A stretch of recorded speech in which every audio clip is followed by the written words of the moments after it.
Warning, the video you're about to watch contains mathematics at the level of college algebra and trigonometry. All material has an assumed prerequisite of both Algebra 1, which is elementary algebra, and Algebra 2, which is intermediate algebra. While some prerequisite topics are reviewed briefly, a more thorough review of these entrance topics can be found by searching the web. It's the system of equations. We must deal with them all at once. Always looking for solutions. Positive outlook overcome. Hello, my name is Roy Simpson, professor of mathematics at Cosumnes River College in Sacramento, California. This video is a second video in a series on power functions and polynomial functions for college algebra students. At least for college algebra students who are taking college algebra at Cosumnes River College, but it still might help other students on the web. So in this video, we're going to just talk about end behavior of polynomial functions. You should have watched the video on end behavior of power functions. This is just an extension of that. So let's go ahead and dive in. The degree of a polynomial, we need to know that part first. And this is just a review from your Algebra 2 course. The degree of a polynomial is the highest power of the variable that occurs in the polynomial. So that is really a no-brainer. You should already know that. I'm just writing, I wrote that down as just as a reminder. That's all. All right, and sorry about the little mess right down there. I had a theorem that was left on this page that I wanted on the next page. So anyhow, we're also going to talk about the leading term and leading coefficient of a polynomial. Again, it should be a review from your Algebra 1 course, honestly, or even your pre-algebra course, but just letting you know, the leading term of a polynomial function is the term containing the highest power. That's going to be highest power, of the variable. That's going to be very important for our conversation in this video. Also, the lead coefficient or leading coefficient is the coefficient of that leading term. Let's go ahead and move forward here.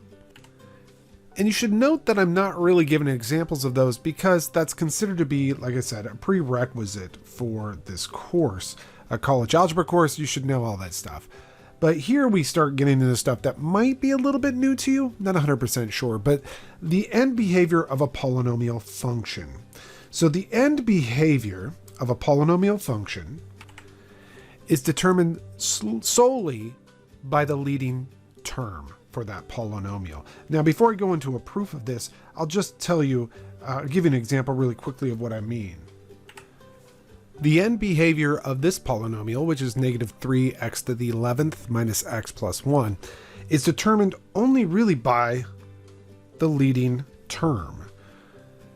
The negativity of it tells us kind of which way it opens, and the degree or the power on the variable tells us the shape. It's an odd power, so that means it's going to look sort of like a cubic, and it is negative with the leading coefficient, so it's upside down. So the end behavior of this will mimic that of an upside down cubic. Again, because as we saw in the previous video, power functions, if they have odd powers, act like x cubed, and if they have negatives in front of them, they've been flipped over. So the end behavior of this, we would say as x tends to negative infinity, the function p of x tends to positive infinity, and as x tends to positive infinity, our function p of x tends to negative infinity. Again, if you don't know that notation, go back to the previous video because the previous video has that information in there.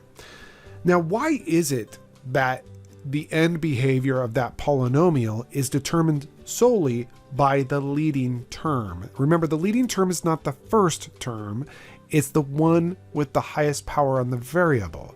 And that might be written in the wrong order, so just be very aware of that. So again, why is that the case that the leading term really determines the overall end behavior of the polynomial? And that's why we do a proof. So let's go ahead and dive into a proof here. We'll start with a very general polynomial. We're going to let p of x be a polynomial of the form. You don't know what those coefficients are. Remember, the coefficients are just the numbers that are in front of the variable expressions. So these are all the coefficients all the way down the line. You don't know what those numbers are, so we're just labeling them a sub n for the coefficient of x to the n, and a sub n minus 1 for the coefficient of x to the n minus 1, and so on and so forth. Some of them might be 0, some of them might not be. Actually, most of them might not be, whatever. So anyhow, those highlighted numbers are coefficients. Now, it's kind of important for you to be able to follow along with this proof, maybe not to create it yourself, but to be able to follow along, because as you move forward in mathematics, specifically as you go through college algebra and then into pre-calculus, you'll be doing proofs on your own. My pre-calculus students have already done proofs in their pre-calculus course, so you should be aware that you will be held responsible to actually prove things as you move forward in mathematics, even if math is not your major. It's critical thinking and deductive skills that we're trying to build. So the way that we're going to prove that the overall look or the end behavior of this polynomial is really just determined by the leading term is we are going to go ahead and factor off that leading term off of all of the terms within this polynomial. Now let me just remind you of how that looks. If I told you, actually I'll just use this example. If I factored off a negative 3x to the 11th off of each of those terms, remember, factoring is division. And so originally we had negative 3x to the 11th in this place right there. But when you factor off a negative 3x to the 11th, you're dividing. And so you end up with 1. And in the second position, initially we had a negative x. But again, we're factoring off a negative 3x to the 11th. And when you do that, you get a positive 1 over 3x to the 10th. And finally, in the last position, we had a positive 1. And again, we're factoring off a negative 3x to the 11th. And that's just a division. And that'll be negative 1 over 3x to the 11th power. And so that's what I mean by factoring off. You're just dividing off of each term, whatever you're factoring out. That's what factoring is. You should know that, but just in case you didn't recall it, or maybe that you've never seen it that way, there you go. So I'm going to go ahead and factor off an a sub n x to the nth power off of each of those terms. So I'm left with a very long list of numbers here. Well, the first one, this guy right here, when you divide that by a sub n x to the n, it just becomes the number 1. Plus, the next one, you have a sub n minus 1. It's being divided by a sub n. And you have x to the n minus 1 divided by x to the n. Let me just showcase that division. X to the n minus 1 divided by x to the n. Since they're the same base, you can subtract their exponents. N minus n, well, that's just gone. And so this is x to the negative first, or in other words, 1 over x. And had we actually showcased the next term in line was actually let me go ahead and erase all this stuff. The next term in line, I'll write this in green maybe, was going to be an a sub n minus 2 x to the n minus 2. That's what I just didn't write it in there, but that's the next one in line. And when you divide that, oops, wrong pen, but when you divide that by a sub n x to the nth, you'll get, well, you get this coefficient, a sub n minus 2 over a sub n, whatever number that is. Okay. But when you have this, I should probably write it here, a sub n minus 2 over a sub n. When you have, again, the same basis, x to the n minus 2 over x to the n, that's just subtracting exponents. And that'll be x to the negative 2 or 1 over x squared. And you could see what's going to happen. There's a pattern set. So the powers in the denominators on x's will continue to climb until you get to the very near to the end. And you have a sub 1 over a sub n, x to the n minus 1. And finally, plus a naught over x to the nth. A sub n x to the nth, actually. All right. Now, hopefully you followed most of that, but if you didn't, I recommend that you spend a little bit of time staring at it to see if you can make sense of it. It is true what I've just written. Now we're just going to talk about if we allow x to get huge. So as x tends to infinity, because that's really what end behavior is all about. X is going to positive or negative infinity. In fact, let me just say as x tends to positive or negative infinity, a number k over x to a power, let's just say p, where p is greater than 0. Okay. Well, think about this. If you have x to a power, like a 1/2 power or a first power or a square power or whatever it is, but it's in the denominator, then this will approach k over a very massive number because you're allowing x to go to positive or negative infinity. It might be positive, it might be negative, but let's just not worry about that for right now. Also, I should note p is actually, we're going to just go ahead and say p is an element of the natural numbers. Okay. All right. That's just as important if we're going to if we're going to allow x to be negative. Anyhow, but as that x gets massive in the denominator, well, then you have k over massive. Now, if I told you I have, let's say, 10 out of 100,000 items, that's really close to 0, right? Oh, I have 10 over 200,000 objects or whatever. That's roughly 0.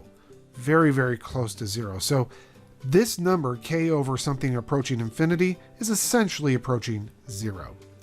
So the idea here is, as x gets huge, all of these fractions end up disappearing as x gets huge. I don't know if I said k, but I meant x.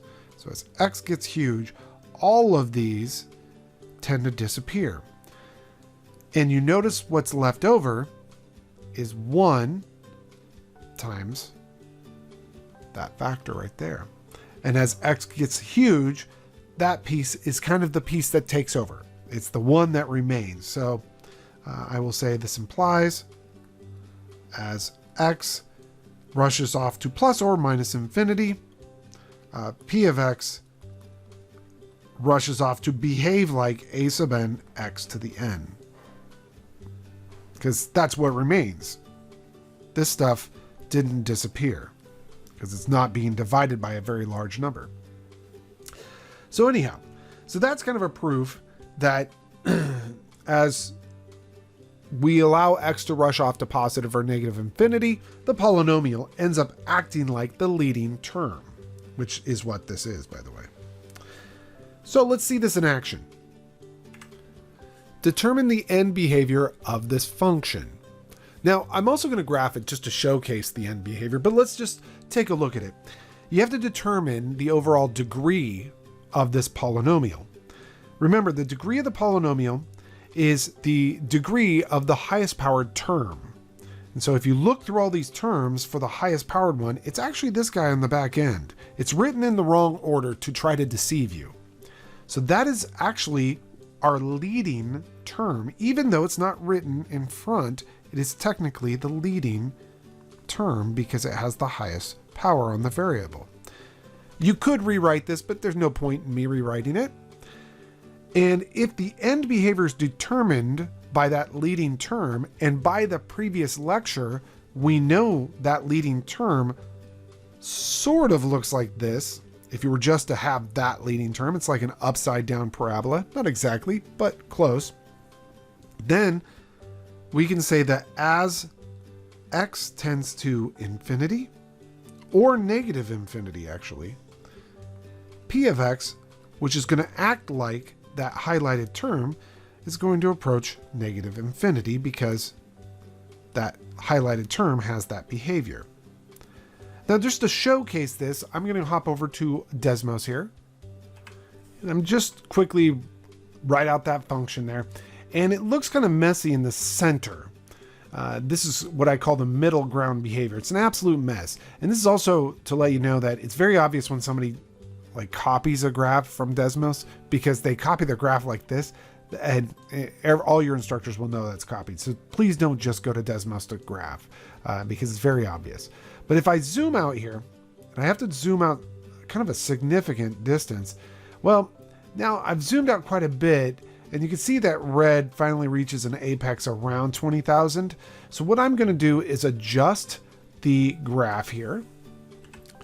And I move this over so you can see me doing this. I'm going to adjust the graph. I want the Y values to reach up to 200,000. That's perfectly fine. But I need my X values to get not so large so you can see the behavior. So I'm going to go like from negative 100. Let's just see if that works to positive 100. There we go. So something like that would work fine. But you can see that this has behavior that it goes down, down on both sides. So as X is going to the left here, the Y values are falling. As X goes to the right, the Y values are falling as well. Now, a lot of people will look at this initially, especially if you've never had mathematics. You'll look at this and go, yeah, but it only falls for a little bit. Like there's no Y value for negative 40. There is a Y value for negative 40. It's just super, super, super negative. Often it's kind of a little bit better to maybe see the graph like this. I'll go from negative 10 to positive 10 so you can really see it. So this is a better kind of view of it. But once you start zooming out, you really do lose the fact that it does widen out forever and ever, but it's hard to see, really hard to see. But it does have that look, that upside down parabolic look. If you zoom out far enough, it looks like an upside down parabola. So that's a pretty decent justification as far as showing you that we are correct in saying that as X goes to either positive or negative infinity, our function dives down to negative infinity. Now, this last example in this video, and this video is really only dedicated to talking about end behavior. So this is like a rogue example, if you will. I'm handing you a graph here and I'm saying, what's the possible degree of the polynomial that has been graphed here? Now, one thing you should note, it has to be of odd degree. Remember, if the degree of the polynomial is determined by the leading term, and if the leading term has even power, then we know from the previous lecture, it either looks like this in the long run, or it looks like that in the long run. It's either up, up, or down, down. Otherwise, it has odd power. So I know that whatever polynomial we're dealing with here, it has odd leading term. What that means is that the overall degree of the polynomial is going to be an odd degree. Now, it's not asking me to actually rebuild the polynomial, so that it's not asking me to state what the polynomial actually is. It's just ballpark, what do you think the degree of the polynomial is? Now, if I said that it's a third degree polynomial, I would be wrong, but at this point, you wouldn't know why. I'm going to give you a little heads up as to why I'm saying that's wrong. If you zoom in here, we have these little nodules here, these minimums we call them, and maximums. Every time that you have these turning points, or minimums and maximums, they increase the power of your polynomial. You can see that, by the way, if you have a first degree polynomial, it's a line. And the moment that it becomes a second degree, you have a turning point. The moment it has a third degree, you could possibly have another turning point. So 1, 2 turning points could be a third degree polynomial. If it had another turning point, 3 turning points, it could be a fourth degree polynomial. It's not that it is a fourth degree polynomial. It could be a fourth degree polynomial. So let's see. Oh, I should have kept that on there because notice 3 turning points could be a fourth degree. So take the number of turning points that you have and add 1. So we have 1 turning point, 2, 3, 4. So this could be a fifth degree polynomial. It's not going to be a third because it has a lot of turning points in it, but it's likely, or I shouldn't say likely, but P could be a fifth degree. I'm not going to say it's guaranteed to be fifth degree, but it could be fifth degree. But it must be odd. So that's a kind of a ballpark of what the possible degree of the polynomial is that's been graphed below. The idea of turning points is actually well beyond I don't say well beyond, it's outside of some college algebra courses. In our course at Cosumnes River College, we don't bother with turning points until you get to pre-calculus. So you don't really need to know that right now, but it is kind of nice to know. It's super simple to know. So might as well, right? It's the system of equations. We must deal with them all at once. Always looking for solutions. Positive outlook overcomes obstacles getting in our way. Cause affects more than we can sometimes see. Things for what they are and work together until you feel at peace. Says, listen close. Don't talk too much that isn't cold. Sure, you may really hurt inside. It doesn't justify you to speak too loud and cry.